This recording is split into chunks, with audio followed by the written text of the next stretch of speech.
Captain Elena Vasquez stared at the quantum display aboard the research vessel Meridian, her weathered hands trembling as she processed the alien transmission. The signal had reached Earth's deep space monitoring stations 3 months ago, a desperate plea from the Zephyrian Collective, broadcast across 17 different frequencies in mathematical languages that had taken humanity's best xenolinguists weeks to decode. Captain Dr. Marcus Webb called from the communications array, his voice tight with disbelief.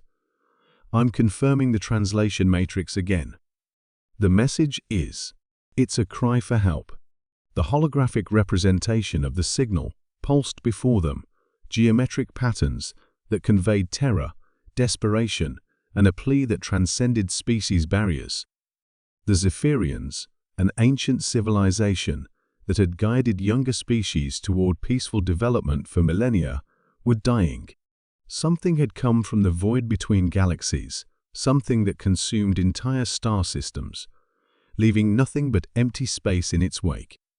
Commander Sarah Chen, now Admiral of the Terran Defense Force, after humanity's previous encounters with galactic powers, materialized via quantum entanglement communicator. Her image flickered slightly as the transmission crossed light years instantaneously. Elena, Chen's voice carried the weight of impossible decisions. The Galactic Council has gone silent. 17 member civilizations have stopped transmitting. Our long-range sensors show nothing. Entire sectors of space are just gone.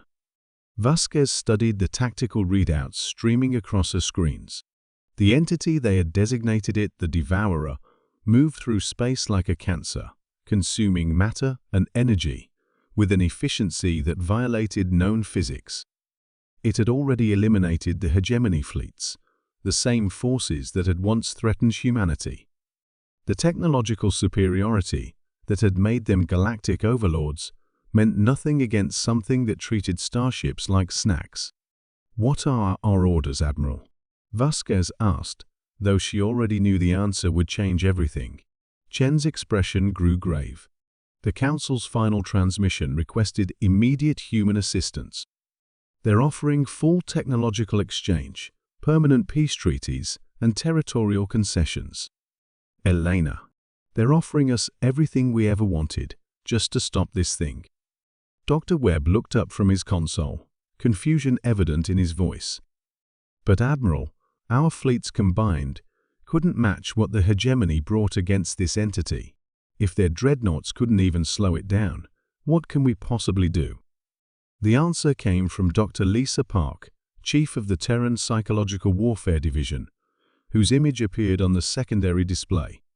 Her presence made everyone in the command center unconsciously step back. Park's department had been created after humanity's first contact with hostile aliens, but its methods remained classified at levels that made even admirals uncomfortable. "We deploy Pandora Protocol," Park said quietly, her words cutting through the bridge like a scalpel. "It's the only weapon system we have that might work against something like this." Vasquez felt her blood chill. She had heard whispers about Pandora, humanity's most closely guarded secret, developed during the desperate years when extinction seemed certain. Unlike every other species in the galaxy, humans had weaponized something that others considered sacred and untouchable. "Dr. Park," Vasquez said carefully, "remind me what Pandora actually does." Park's smile was colder than the void between stars. "Captain, every species we've encountered shares certain fundamental characteristics. They value individual survival, they fear death, they fight to preserve their existence. But the Devourer doesn't fit those parameters. It's not alive in any sense. We understand it's more like a cosmic function, a universal process that consumes without thought or feeling." She paused, manipulating holographic displays that showed psychological profiles of dozens of alien species.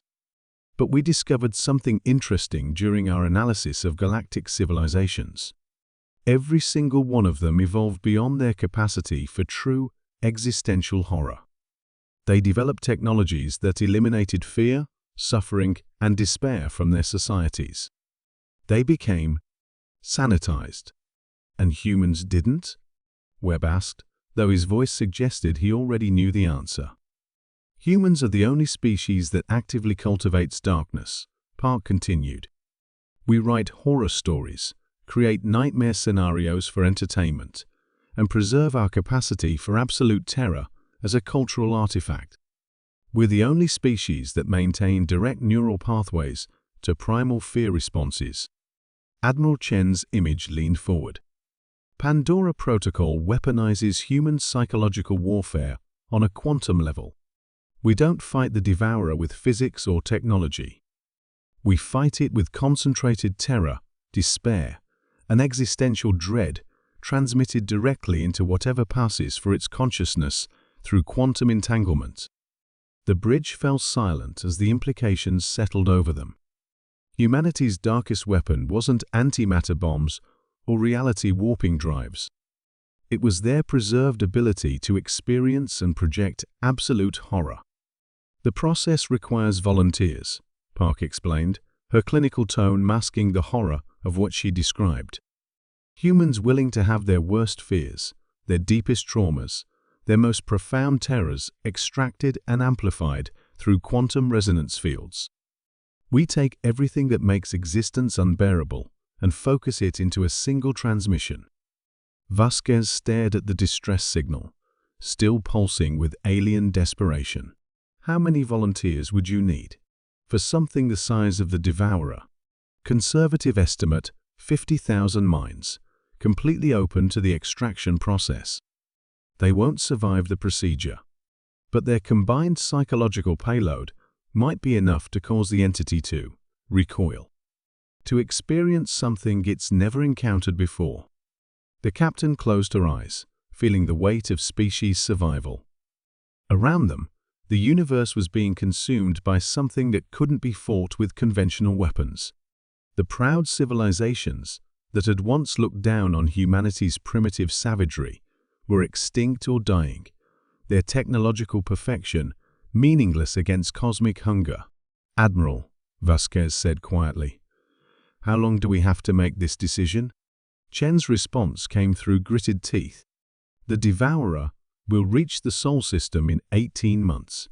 If we're going to do this, we need to start collecting volunteers immediately. As the transmission ended, Vasquez looked around the bridge at her crew. Each face reflected the same terrible understanding humanity's salvation might require them to become something worse than any monster the galaxy had ever imagined. The distress signal continued pulsing, carrying the death cries of civilizations across the void. Humanity had answered, but the price of their response would haunt the survivors forever.